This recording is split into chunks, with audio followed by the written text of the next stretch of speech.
આપણે ચિત્ર વાર્તા જોવાની છે ચકલીની. સાડી જોવાની છે ચકલી. સરસ. જો એક ચકલી તળાવમાં શું કરતી હતી? પાણી પીતી હતી. શું કરતી હતી? પાણી. જો છે ને? હા. પાણી પીતા પીતા એ તળાવમાં ડૂબવા લાગી. શું કરવા લાગી? જો એ ડૂબવા લાગી ના લાગી? હા. પછી જો એ પછી તમે ચિત્ર જો. જોઈ ચિત્ર?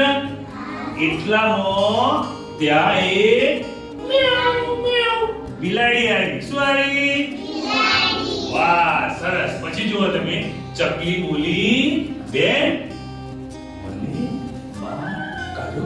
શું કીધું? મને બહાર કાઢો. પછી બિલાડી બોલી, બહાર તો કાઢી દઈશ. શું કીધું? બહાર તો તને હું કાઢી દઈશ, પણ હું તને ખાઈ જઈશ. શું કીધું? હું તને ખાઈ જઈશ.